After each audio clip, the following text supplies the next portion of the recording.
Welcome to Undressing Intimacy, where we cut through the bullshit Greggy, so we can get naked.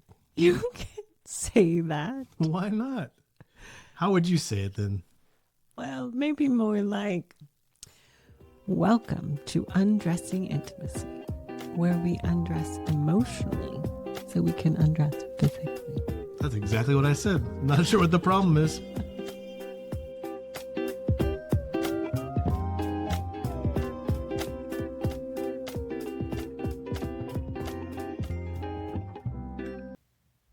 Welcome to episode 42. So, folks, we have an exciting episode for you today. I have talked to you about before that I have this fun new habit that I like to look at all the stats from our podcasts, and I've enjoyed seeing the podcast grow. Interesting enough, I get to see the topics that are most exciting to y'all and the ones that get the most listens to. One of those is for sure fantasies. When we talked about fantasies in our podcast, we definitely got a lot of listeners listening to that. I think because it's not talked about a lot and that we don't know a lot about it and we try to avoid it. So I'm excited to introduce this podcast. Amy got a chance to sit down with Dan Purcell from Get Your Marriage On, who had received some questions from listeners about fantasies, and she was able to go through and answer some of those questions, and I thought it was fantastic. We wanted to bring this to you and hope that you enjoy it. Thanks. Amy is a frequent guest on Get Your Marriage On, and I'm so grateful that she's back here. She is a very, very gifted couples coach. She helps couples overcome intimacy struggles in their marriage, and fantasy is one of her areas of expertise. So, Amy, I'm honored that you're here and we get to have this fun and rather juicy conversation today. Thank you, Dan. I'm actually excited to have this because there was a version of me not so many years ago that this topic would have completely shut me down and I literally had no bearings or identity in. Wow, that's great. So you're like a living testament of the growth, the sexual development and growth that we're capable of and can grow into. And I think that's why I love talking to you so much, Amy, is you're really sincere. And it's not like you're just head knowledge. You walk the walk. You know it. You've experienced it. And that's what makes you such an effective and compassionate coach. Thank you, Dan. And today we get to talk about fantasies. Amy, before we get any further, can you tell me what is a fantasy? Let's define it. Yes, absolutely. And I love this definition. It's based on what Esther Perel teaches. And she teaches that fantasy is any mental activity that generates desire and intensifies enthusiasm.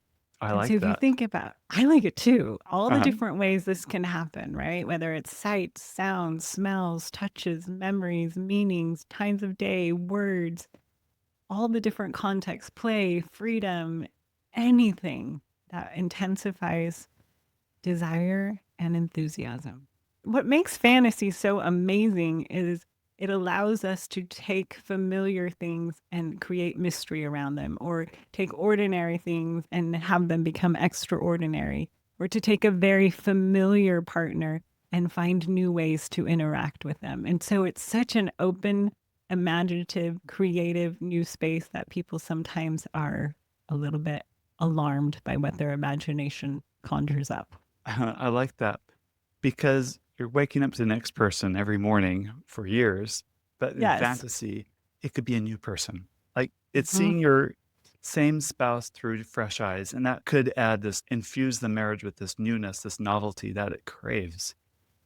And that's really what fantasy is a lot about. It presents a problem and a solution, right? They like newness, eroticism and arousal and desire, like new ways of engaging. They like freedom. They like to have, openness. And so fantasy presents a way to be with the same person for years and years and years and years and years and enjoy them in an abundance of beautiful ways.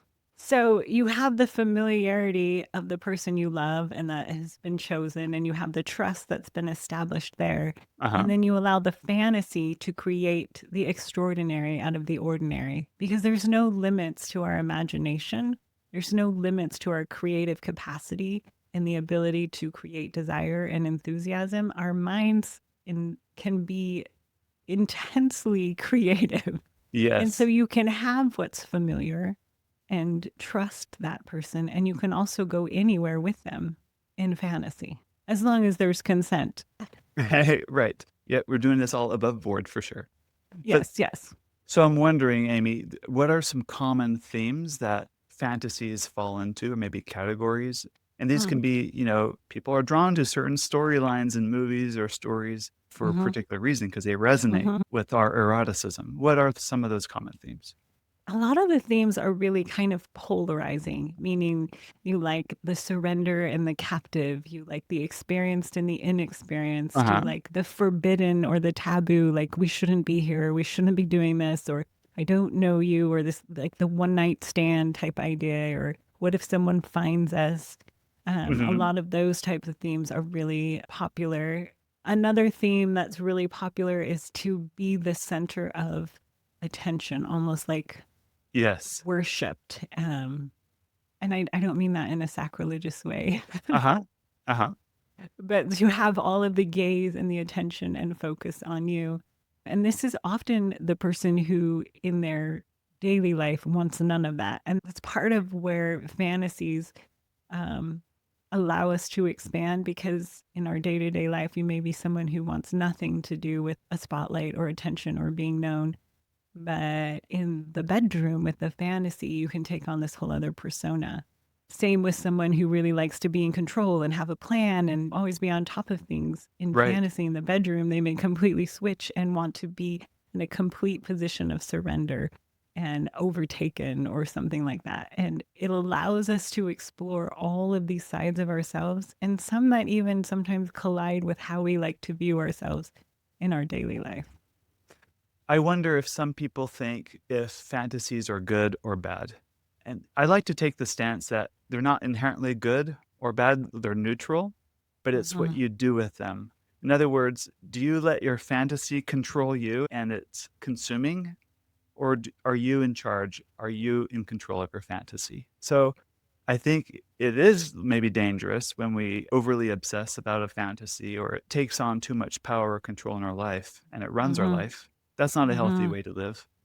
But Right. also, the opposite end of the pendulum swing is where we squash every fantasy because we can't tolerate it. We can't even, It's too uh, distressing. yes, yeah, yeah. Mhm. That's not a healthy way to live either. There's some sweet spot in the middle where we allow fantasy because we use it to build us. And so we're the Mhm. chooser, we're the arbiter of, Yes. And of I that. think that's the important part, understanding that you're the chooser.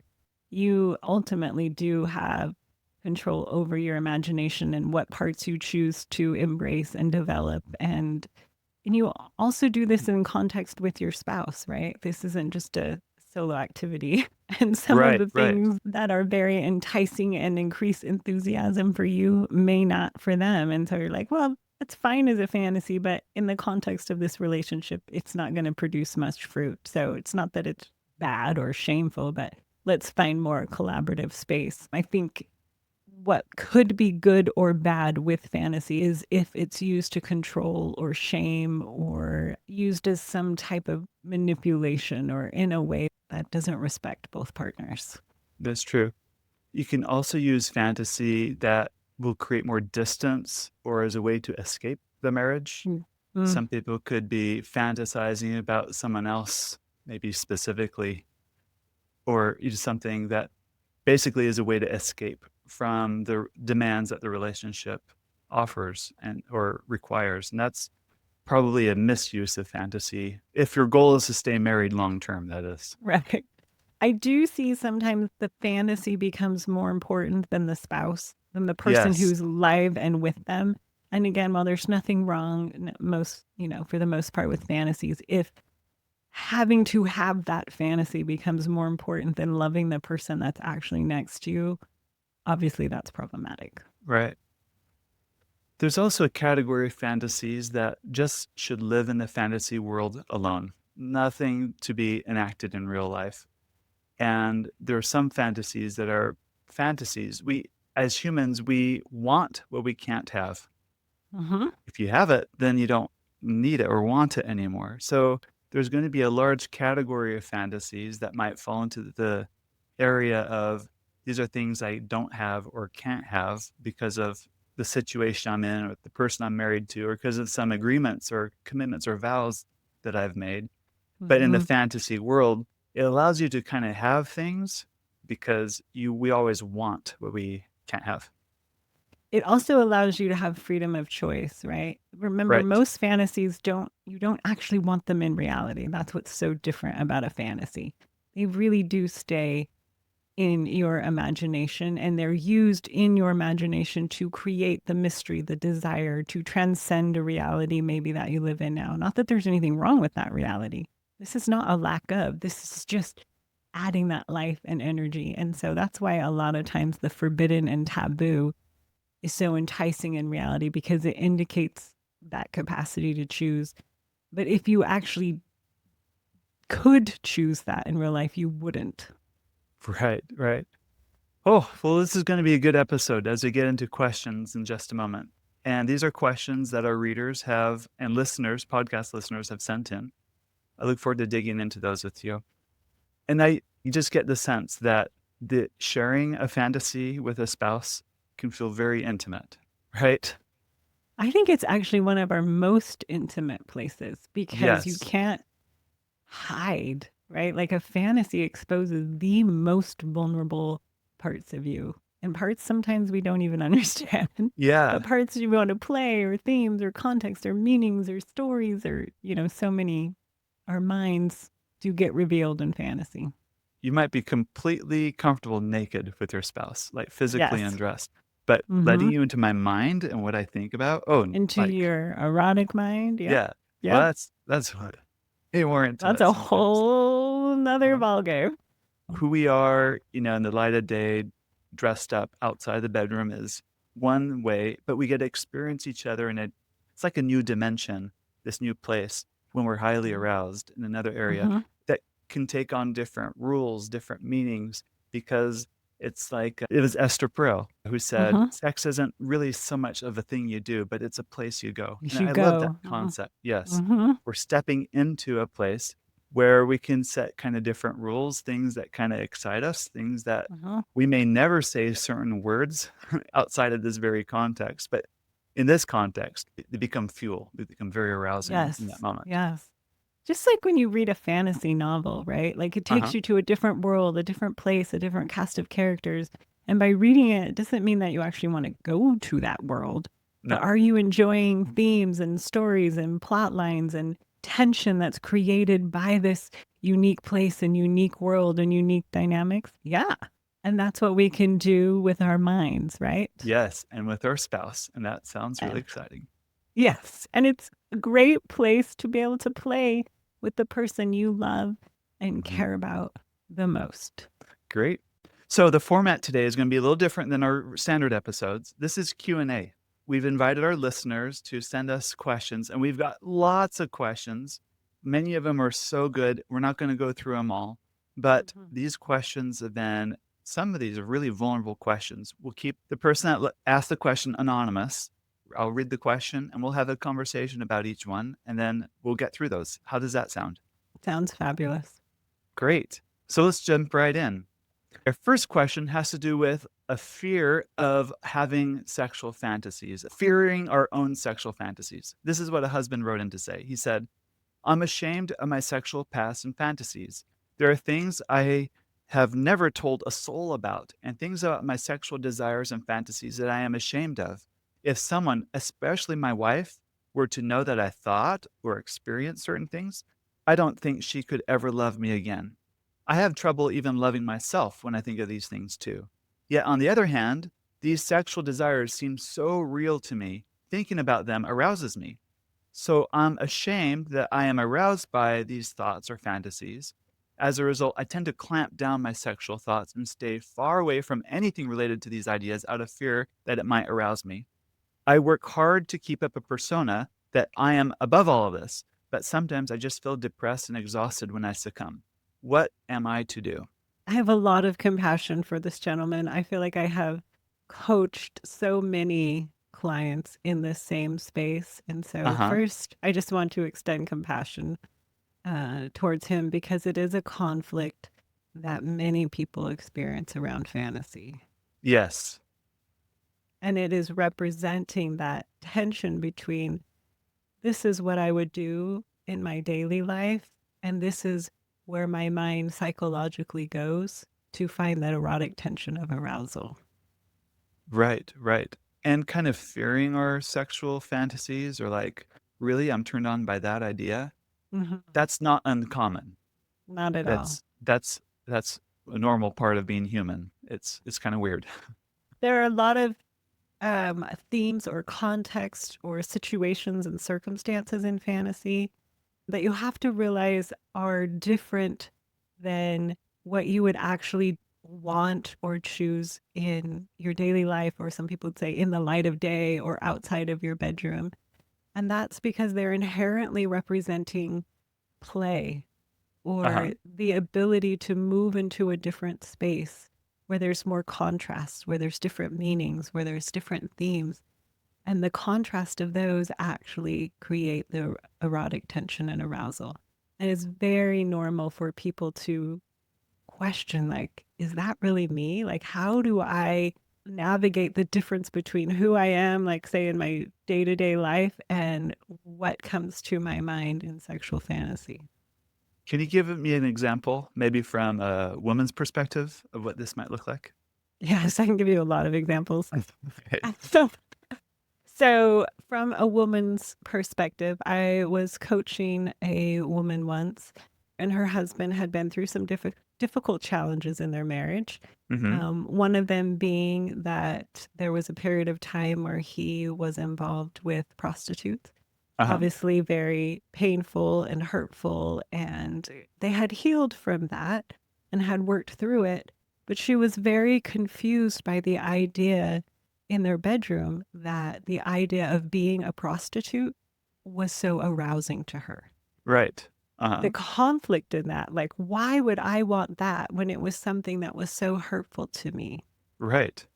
Or what would be desirable in that? I don't want to be an object. I don't want to be used. I don't want my husband to use me. Why would I find this particular fantasy so arousing?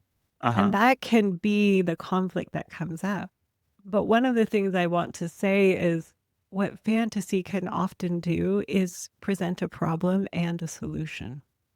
All right. What's the problem and the solution in that situation? So the problem is obviously feeling unchosen or feeling threatened by prostitution. And in a fantasy, you create a setting and a scene where the threat is neutralized or where the problem is no longer problematic. In fact, it's not problematic, it's arousing, Uh-huh. right? Like Uh-huh. it brings pleasure instead of pain.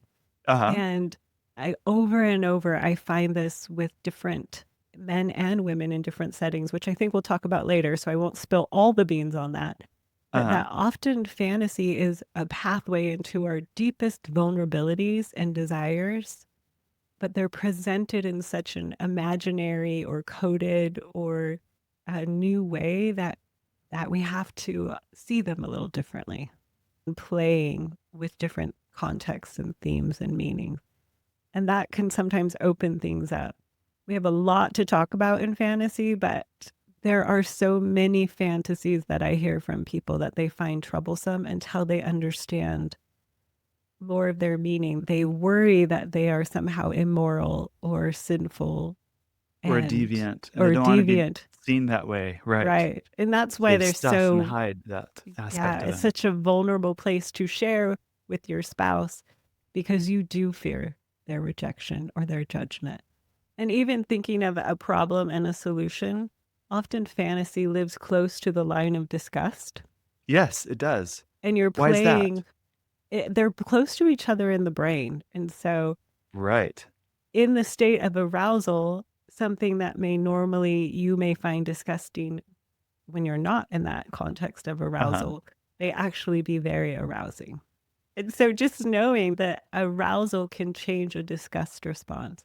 And even after coming out of arousal, you may be like, why did I want that? But Uh-huh. again, that's the erotic tension of the fantasy. Got it. So that Great. something that would be disgusting is now no longer, right? That there's freedom in there. There's no disgust, that often men share that they want to feel fully accepted. And this is what that could look like, right? They've created a fantasy of what full acceptance, take the most disgusting, weird part of you, and yet put it in a storyline or a context that equals full acceptance. Yeah. And I think one of the difficult parts about fantasy is often we are so uncomfortable in our own fantasies that when you bring them to a spouse, you want them to accept them in order for you to accept them. Yeah, talk more on that. That's so true. Because you are bringing this very exposed, vulnerable, weird, unexplainable sometimes side. And it appears as if your spouse says, wow, that's amazing. I would love that. Then that's the highest level of acceptance. And what I often have to encourage clients is it's got to come from you. You have to accept yourself first. You have to accept rely on your yourself. spouse to accept you. Yeah. Or every little part of you. Right. And that this fantasy represents acceptance, and it doesn't actually have to be acted out in that way. Most fantasies are never, some are, there's a wide spectrum of fantasies. We probably should start there, but there is a wide spectrum of what fantasy is. And there are a lot of fantasies that don't have to be acted out in this scripted way, but just that context and meaning of full acceptance. That's what's actually being sought. Yeah, I like that. Can we talk about, we're alluding to it a little bit more. I just want to dive just a little bit deeper before we move on. This idea of wanting our spouse to validate our sexual fantasies all the time.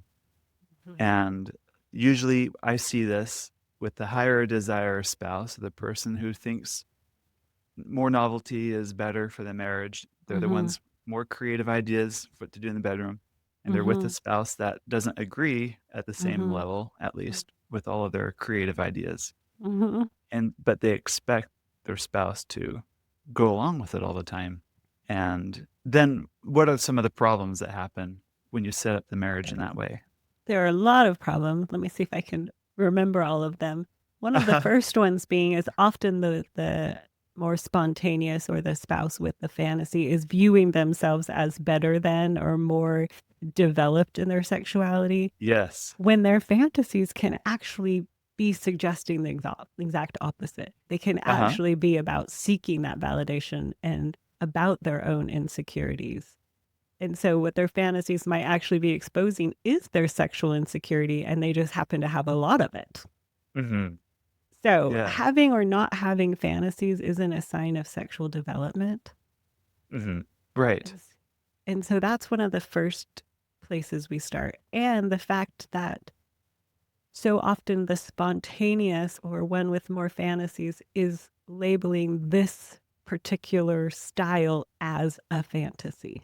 And fantasies can range anything from feeling cared for, cherished, adored, chosen, to scenes and ideas and role plays and, like you said, specific context, acts and behaviors. There is a broad range of fantasy.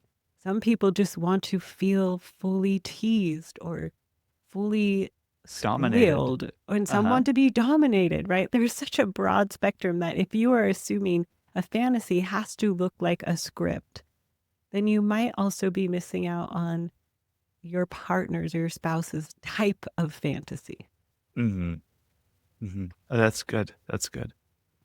All right. Next question. Okay. This comes from a husband that says his wife does not have any fantasies. He says, I'm a published author, so writing creatively comes easy to me. I've written a number of erotic stories for my wife and I, starring us, which she always enjoys. But basically, all of it stems from my own sexuality. And when I try to get ideas or input from her, she quickly shuts down and says, I have no fantasies. I know that's not true, but clearly there's something there that is a block for her. We've been married nearly 28 years, so I have a good grasp on a lot of the known of my wife's sexuality, and I'm able to write her in a way that resonates with her. But what I don't have is a good grasp on her unknown. So I think he's saying, I want to get to know the more hidden parts of her so I can write those into my fantasies. Which leads me to this. We have a great and very regular sex life generally, but my wife definitely falls into the category of being content with what we have and seems to be fine with doing the same things all the time. That's a little harder for me, as I'm the creative, entrepreneurial one, so it seems like I'm the one forever pushing for some variety there. What are your thoughts, Amy, about this question? First, I have a lot of empathy for her because I literally didn't have any fantasies. And I want to speak to anyone who doesn't have that experience with fantasy. There can be a lot of reasons for that. One can be a marriage that is set up in a duty or servicing frame. And in that framework, sexual activity is work. Yes. And when sex is work, there isn't room for the play of fantasy, the imagination, the creativity, the other context, the meanings. And so it may not be her fault. Mm-hmm. She may not yet be in a free enough space to have fantasies. If there is any of that type of duty work, it's my job to solve your arousal type framing. That's one Mm-hmm. of the first things that blocks it. A second might be that, again, she has a different type of fantasy, and in their marriage, fantasy is Mm-hmm. defined as having a creatively written script Yes. because that is how he has found his way to fantasy. And Uh-huh. hers might be more of a feeling. Mm-hmm. It might be more of, I want to feel cherished. I want to feel worshiped. I want to feel desired. I want to hear your explicitly erotic stories. And that is actually my fantasy. I want to be the one where all of your attention goes. So Uh-huh. it can look so different that what may be her fantasy is actually being dismissed. Yes. Yes. Or it may be that she is actually participating in giving him these clues, and he's just like, there must be something more. And that, And just fishing for something in where there is nothing, right? yeah, like that is the fantasy. Like, why does there have to be more? Yeah. Uh-huh. Yeah. So my advice to both of them would Uh-huh. be to take what's already working. I Uh-huh. love that they have these stories, and maybe actually be talking about the contexts or themes in those and develop those between them more like in a collaborative way instead of him just writing them out. That would be good. And it could just be that it's undeveloped, right? Or underdeveloped for her. So just taking that argument for a moment. Because like what you said, I mean, it takes effort and time and practice to cultivate the skill of articulating a sexual fantasy. Obviously, it's a skill that comes very easily and naturally to him. I don't think he should assume it comes naturally and easily for her. But if she wants to get to that point, then I think a little more patience, a little more room would be fine there. I also think this is sometimes about timing. Let me Yeah. explain more. Because a lot of women are responsive desire. Yes. So a responsive desire woman is not going to be in sexual desire until she's in a arousing context for a while, right? Yes. And so if you ask this question outside of the actual moment where sexual desire has now been present, you've been aroused for a while, and the sexual desire has come on board, you ask it outside of that context, they may not actually have access to it. Good point. So sometimes it is a timing thing too. Like, wait until the whole engine's warmed up and all of those places in the body and mind are firing, and then explore. That'd be good. I also am latching on to the end part of his questions. He says in his question, it's a little harder for him to accept that his wife doesn't have fantasies because he's the more creative entrepreneurial one. And it seems like, he says, it seems like I'm the one forever pushing for some variety there. And it just makes me wonder, if you're the one pushing for the variety in the marriage, there's probably a little bit of danger in the relationship when you have the mentality that you've got it all put together. You're the creative one. You're the one with, the gift for writing. And now you've asked your spouse for her ideas. Like, how is she going to compete with you on that? It doesn't feel like a welcome and safe place for her to step in and to fully share, especially if her ideas of a fantasy don't live up to his expectations of what he's hoping to hear from her. So it makes the marriage break into a hierarchy, right? He's the Mm-hmm. superior one. He's the one that's got it figured out. He's the one that's pushing for variety. She's the one that's okay with the same thing over and over, as if there's something wrong with that. And so no matter how hard she tries, he's always going to be a step ahead. And that's not a fun meaning to step into. It's not a free feeling to step Mm-mm. into in the marriage. It's not very sexy or inviting or collaborative. Definitely. No. So I think this couple can work together better, perhaps. Of course, I'm reading into a lot of these things just on the paragraphs they wrote, but perhaps if they could work together on, over time, practicing where any fantasy she has, regardless if it is on the same spectrum as his, right, is just as fine and acceptable in their marriage and equally valid as his own. I think it'll give her a little more confidence to express whatever fantasies she might have, even if they're on a very different axis on the graph, metaphorically speaking, than his. I do think it is sometimes more difficult for responsive women, or just for women in general, to feel the permission to have fantasies. Okay, yeah. Because good women aren't highly sexual. Or so we're told, right? Or so we're told. I'm not Yes. making that as a statement of truth, Yeah, but yeah. that is a messaging. You can be a good wife, you can be a good mom, you can serve on all of the school committees and volunteer for everything.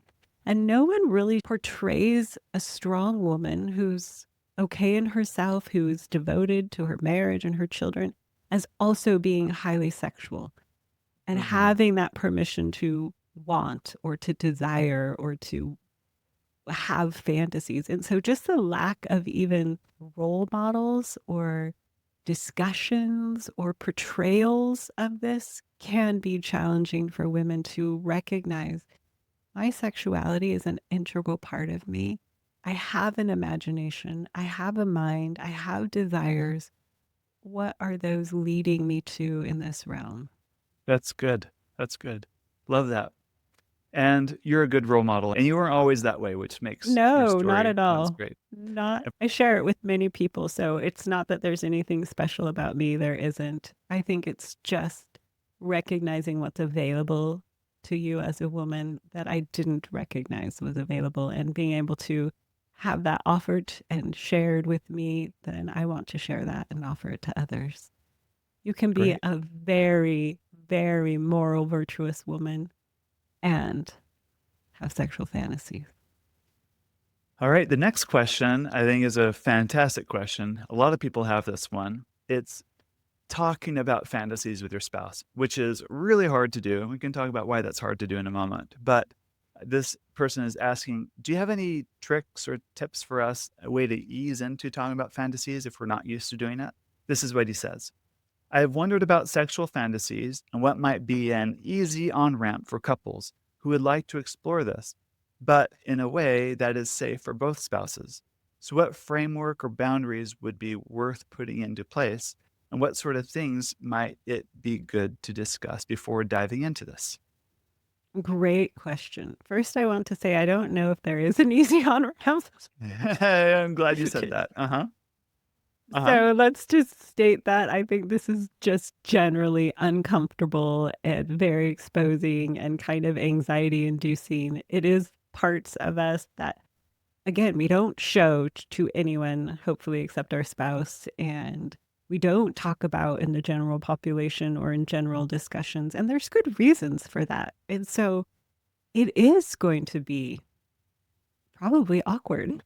Yes. And I think just acknowledging that and knowing that doesn't mean it's gone wrong, or you might feel wildly uncomfortable opening up the topic.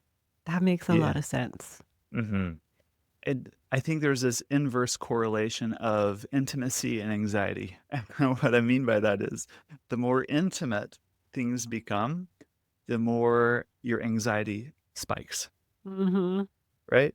If you keep your marriage at kind of arm's length, Surface you're gonna have level, low intimacy, very low peaceful. anxiety. Yes. Yes. Not high revealing or high exposure. Right. then that limits the anxiety. Right, right. And anxiety, I don't mean like clinical anxiety per se, but it's just a general discomfort of being that close to someone. Mhm. And I think the couples that do it really well, it's not that they've learned how to not be anxious. They just learn how to handle their anxiety better. They're more capable of tolerating that higher level of anxiety and staying in it longer. It's like Yeah. stepping into the fire and not getting burned, but you're going to stay in it just a little longer, kind of a feel. And I think what makes this conversation more possible is first, if the other parts of your relationship are well established, meaning there Yes. is good trust, there is good confidentiality, there is good partnership, there is a Friendship. capacity, there's good Yeah. friendship and companionship, and that there's already an established intimacy that is preferred by both.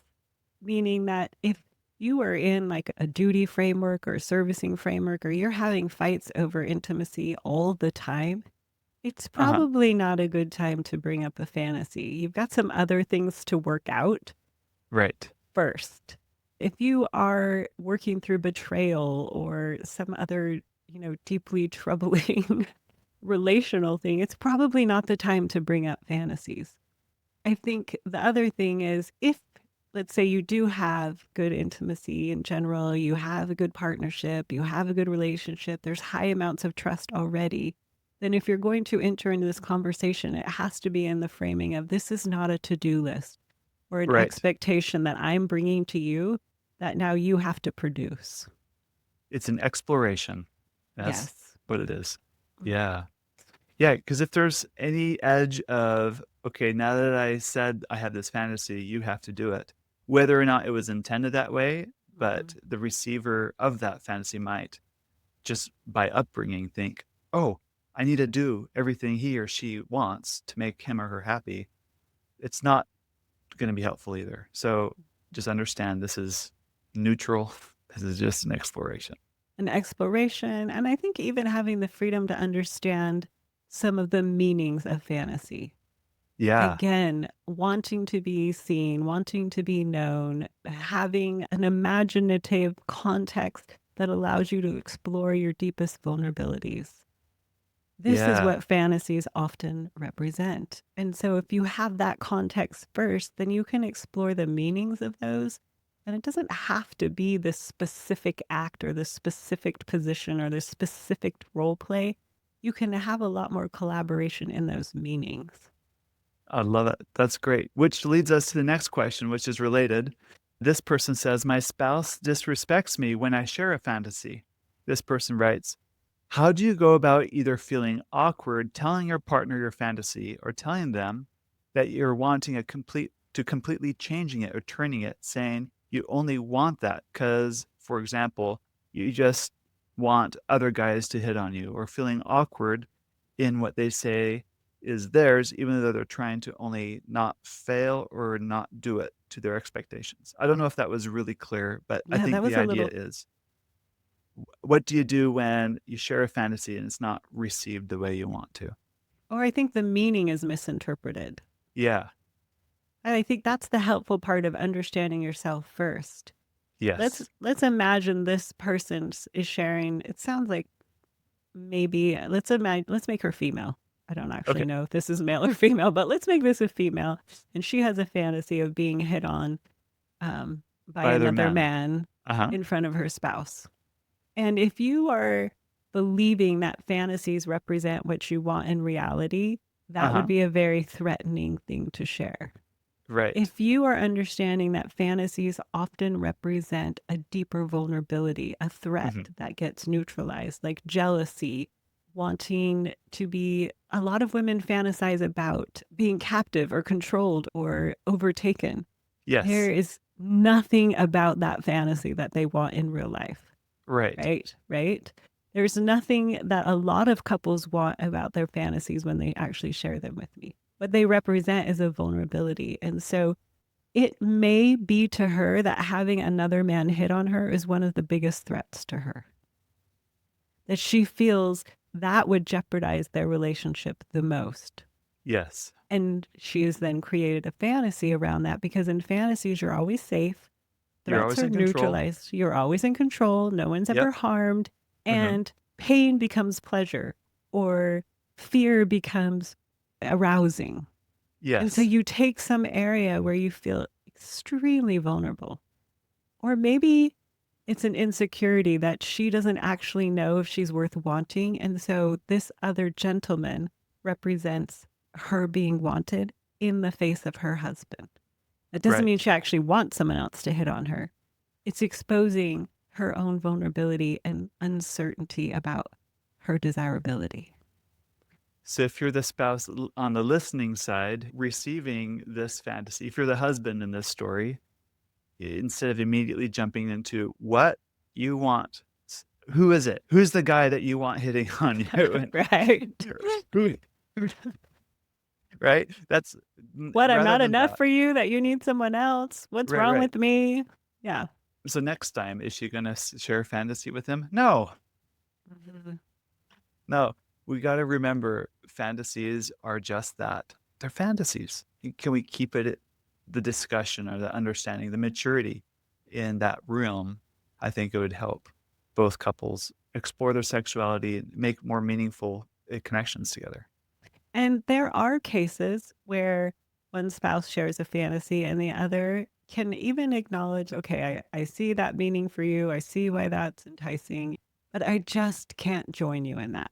That's also fair, right? Like, that just is not a space or a place that I can go with you. And that's okay. That person has that fantasy and that they then work on collaborating in another area.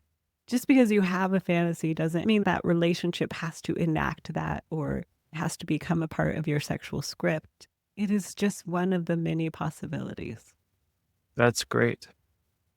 Next question from a wife. She says, I have a fantasy that turns me on from a TV show that I watched. Is that okay? She writes, what first really flipped the switch for me in our sex life was coming across a TV show with a storyline that showed a lot of high meaning, very positive meaning in relationships, but also very sexually explicit. I used to have trouble getting in the mood for sex. Now I find that just contemplating that story and those meanings puts me in the mood right away. It's also where my mind goes a lot during sex. I like imagining myself living out the identity and meaning that belongs to the woman in the story, and imagining my husband doing the same as being the man.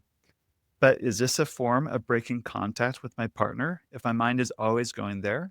How can you maintain or increase or avoid losing partner engagement if you find that you need to or really like to engage mentally with a story or fantasy during sex? Just to be clear, I don't think it's an issue of partner replacement. I'm not imagining myself with another person.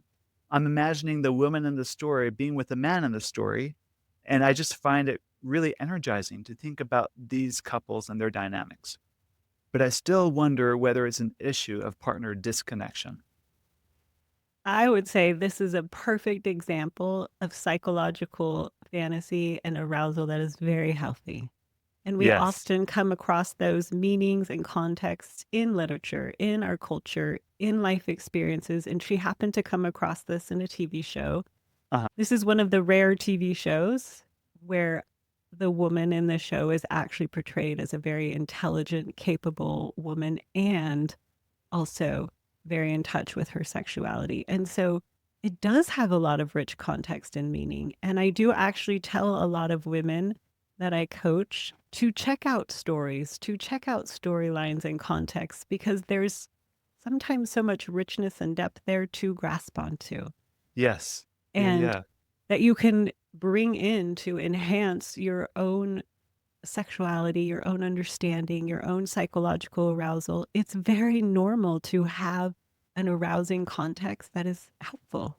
Absolutely. And it's not partner disconnection. It's just part of bringing your mind along with your heart and your body. And I would also say, look to the fruit.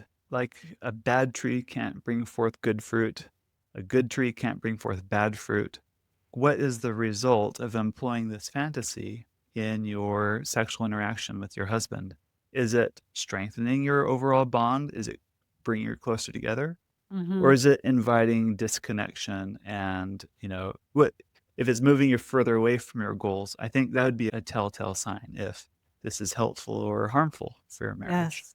And I actually do know this person who submitted this question. So I Uh-huh. happen to know more of the story. And Yes. more of the story is that they have struggled so much to Yes. find a sexual connection and for Hmm. her to find her own sexuality and her own eroticism. And this really helped develop that in her, which is common. It's so common for women to have shunned the psychological development of sexuality and eroticism.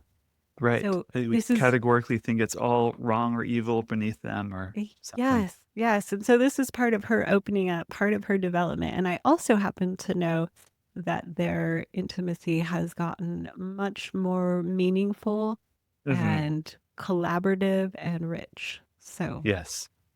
That's great. definitely not partner displacement or disconnection. No. And if we're going to be look at it from this angle, any fantasy about any storyline in one way or another, you're inviting your spouse to be a stand-in or a proxy for it. Like Mm-hmm. even in the most vanilla missionary position, like type of a way of engaging sexually, there's some sort of a little bit of a proxy going into the sexual encounter, and it's not harmful. It's just the way things go. That's the way we do things. It's And part of bringing some erotic tension. What she's yes. doing is she's taking these roles, which were very well portrayed in the show, and very much a masculine and feminine, but in Mhm. their healthy senses, and allowing her and her husband to move into this storyline, into this context to create that. And I think it's a very healthy example. Great. Okay, this next one's spicy. It's about a threesome, and I got a lot of questions about fantasies regarding threesomes or inviting other people into the bedroom. This is what this man said. My wife and I had been married for 19 years and are in our late 30s. We have a great relationship. We love being together and we have very frequent sex. We are pretty high desire and enjoy lots of sex. We are also Christians and very active in our church and sincerely do want to follow Jesus Christ. In the last year, I found out that my wife, throughout our marriage, almost always needs to fantasize to get to orgasm, which is interesting to note. That's fine, I guess. In addition, she also told me she has frequently fantasized about another man having sex with her while she was orgasming. Instead of being angry or upset, it actually excited me. I told her that I'm okay if she tells me when it happens and what she imagines. Fast forward 6 months, and we have been having very hot sessions, and things have been very steamy. We both enjoyed it tremendously, but it has come to the point where we often talk about our fantasies of threesomes, or her doing sexual things with other men in the form of foreplay. We have even read some erotica together and along those lines to excite ourselves before sex. Neither one of us want to do anything like that in real life, and I don't think the danger is that we might try it. We believe wholeheartedly that sex is only between us, and we are very satisfied with each other, but we certainly have enjoyed fantasizing about it. At some time, we are starting to wonder if this is healthy for our marriage and if we are really confused as to what this is living against our values. Although we would never do these things outside of our marriage, is it okay to use it in our fantasies? So that's the essence of the question. And we've hit on some of these points already, but let's talk about it, Amy.